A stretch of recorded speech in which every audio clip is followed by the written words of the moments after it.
¿Qué tal? ¿Cómo están amigos y amigas de esta comunidad? Estados Unidos puede ser rico otra vez. Dice Donald Trump que sí, ya aplicó los aranceles con esa finalidad, pero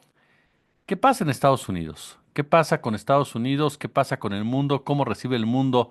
esta serie de acciones por parte de Estados Unidos? ¿Qué hay detrás de los aranceles? Mi querido tocayo Jesús López Almejo, te saludo con muchísimo gusto. Querido profe Rey, ¿cómo estás? El gusto es mío, queridísimo tocayo Jesús Escobar Tobar. Gracias por la invitación a tu programa. Pues muy contento de verte, de saludarte, de interactuar contigo y al mismo tiempo muy contento porque por lo menos parcialmente parece que el gobierno de Estados Unidos al momento de calibrar los límites y alcances de sus aranceles, al momento de calibrar la sociedad con México y Estados Unidos y al momento de calibrar la guerra brutal que se le viene arancelaria, no solamente con el mundo, pero principalmente con China, a la que le ha impuesto un arancel general de 34%, pues dijo México y Canadá sí me sirven, sí son útiles y a ellos mejor no los toco por ahora. Los seguiré amedrentando de otra manera, pero por ahora los dejo libres en este día, dice Donald Trump, de la liberación a través de los aranceles. Y en ese sentido, te das cuenta que el oficio político y diplomático de la presidenta Claudia Sheinbaum ha funcionado, tocayo, y de eso se beneficiarán empresas mexicanas y también empresas extranjeras, inversionistas en nuestro país, se beneficiarán sindicatos, se beneficiarán comerciantes, incluso también no tan grandes, las pymes, todo aquel que tenga un tipo de comercio con Estados Unidos, repito, gracias al oficio político de nuestra presidenta. Y por otro lado, el contraste, querido tocayo, cabe destacar que ni siquiera países aliados de Estados Unidos como son el Reino Unido o como lo es el mismo Israel o Ucrania se salvaron de los aranceles y ni siquiera los países subordinados, porque tú sabes que Donald Trump le gusta aplastar a quienes se arrastran y esto le está sucediendo a Nayib Bukele de El Salvador, a Javier Milei de Argentina y a Daniel Noboa de Ecuador, quien recientemente es un escándalo en Ecuador, pagó $165,000 por asistir a una cena de estas de los fundraising events, estos eventos de recaudación de fondos que organiza Trump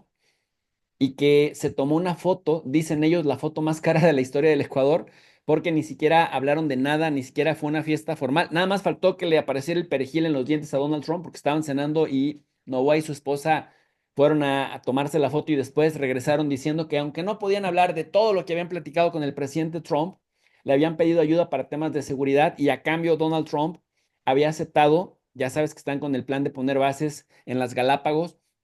había aceptado apoyarles, pero les iba a quitar a los ecuatorianos de la lista de deportados y también los iban a quitar de los aranceles. Pues mira, mentira tras mentira, porque a Ecuador, a El Salvador y a la Argentina, como decimos vulgarmente en el sur de Jalisco, también se los enchufaron con aranceles. Y además, Javier Milei está en este momento diciendo tonterías, tonterías, tocayo, como que gracias a los viajecitos que tanto me criticaron a la Florida,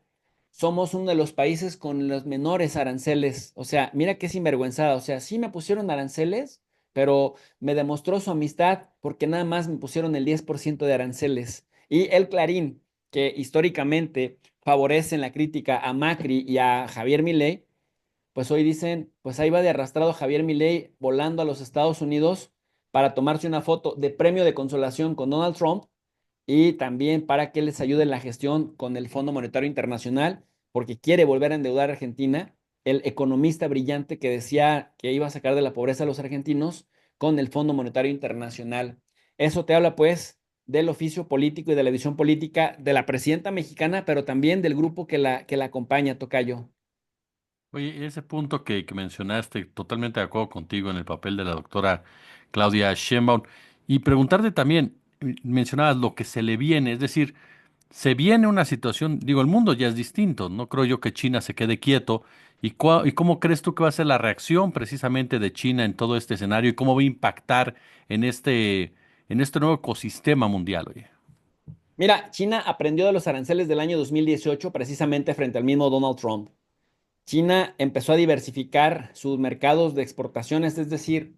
los destinos de sus productos. China empezó con una ambiciosa propuesta y visión estratégica tanto de política exterior como de inversiones en el mundo, con lo que se conoce como la diplomacia de la cartera. Es decir, primero ayudó a sus socios potenciales a construir infraestructura, puertos, aeropuertos, carreteras, ferrocarriles, vías ferroviarias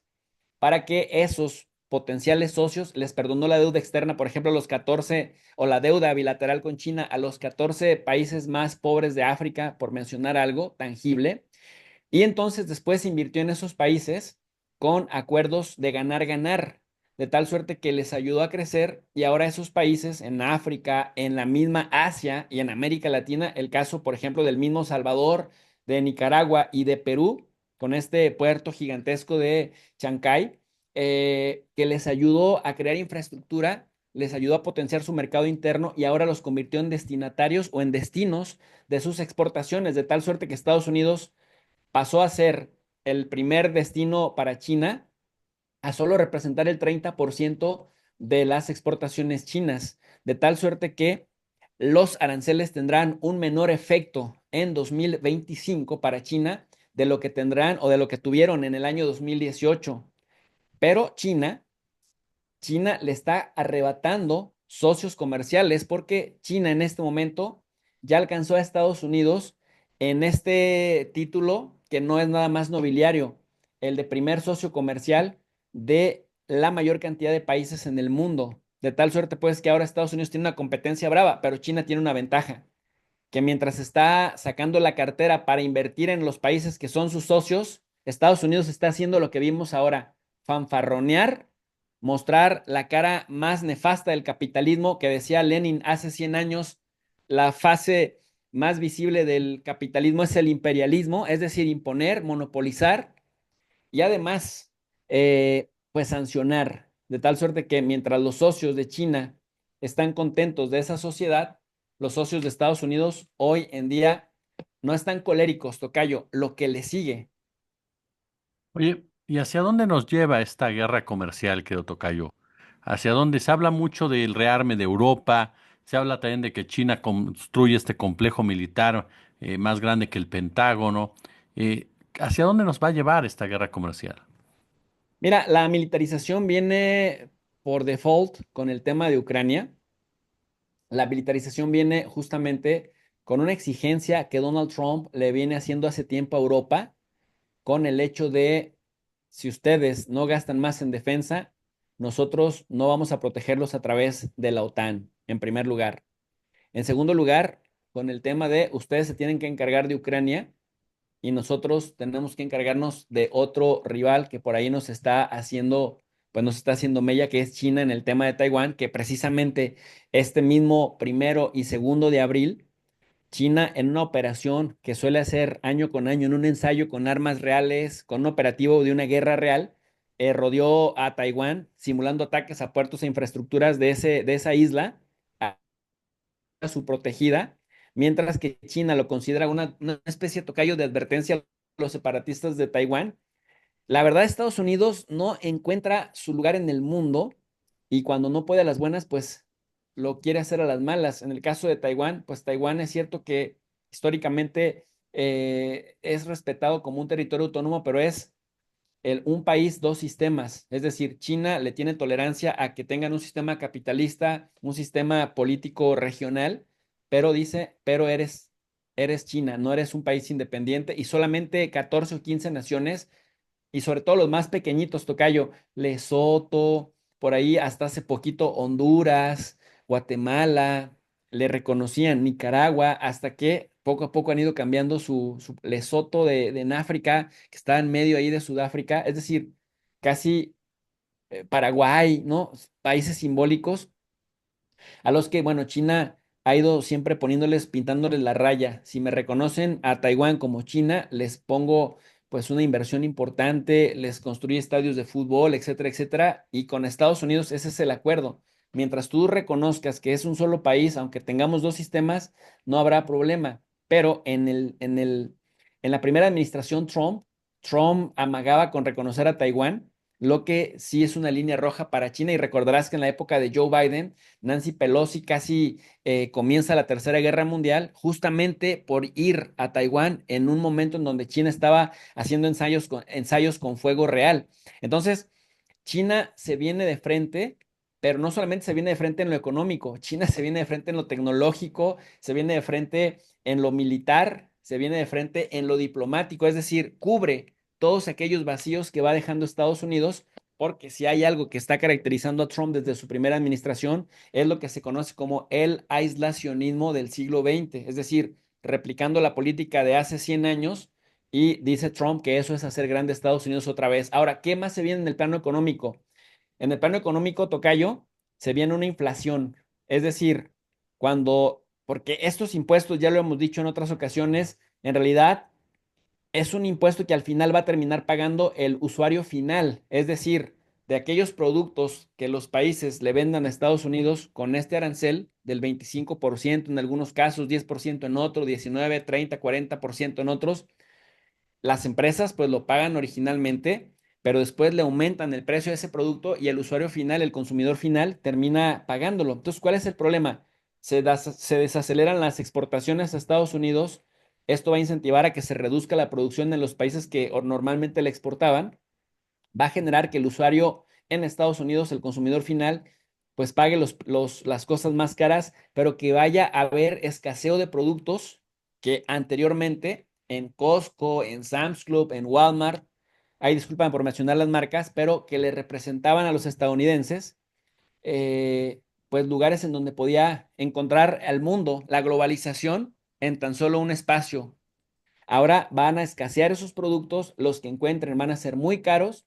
y Estados Unidos en ese momento va también pues a tener una inflación más permanente de la que tenía con Biden. ¿Y qué crees? Pues a Joe Biden le costó caro esa guerra con Rusia porque por primera vez con la crisis energética tuvieron una inflación, la inflación más grande de los últimos 40 años. Ahora con esto que está haciendo Donald Trump, que no seleccionó rival por rival, ni lo hizo de manera estratégica, se fue de frente contra todos, menos contra Canadá y México hasta ahora, porque con Trump nunca se sabe cuándo sí, cuándo no, pero esto por supuesto que va a generar que aumenten los precios, que escaseen los productos, y tú sabes, al estadounidense promedio le pegas en el bolsillo y es cuando enloquece. Si a esto le sumas que le van a poner aranceles recíprocos y no a todo Estados Unidos, sino principalmente a los estados péndulo, aquellos que una vez votan por un partido y la siguiente votan por otro, para tratar de hacerle sentir el costo de haber apoyado a Trump y que la próxima elección pues termine perdiendo la mayoría en alguna de las cámaras, generalmente la pierde en el Congreso, en la Cámara Baja, y esto lo lleve a llegar disminuido para el año 2028, aunque Donald Trump ya está metiéndole también ruido a los mercados y también a los mismos republicanos al manifestar públicamente que está pensando seriamente en una reelección. Así que por donde le veas es improvisación, desordenado totalmente, y es también la manifestación de no solamente violar las leyes a nivel internacional, las leyes de la Organización Mundial del Comercio, sino las leyes propias de Estados Unidos, al decir, como muchos de estos resultados no se van a ver en 3 años, pues me quiero postergar para un tercer mandato para alcanzar a ver la cosecha de mi siembra, tocayo. Mi querido tocayo, Jesús López Almejo, de verdad siempre es un placer platicar contigo, escucharte y aprender de ti, querido amigo. Muchísimas gracias, el placer es todo mío y tú sabes que aquí estamos a la orden siempre disponibles.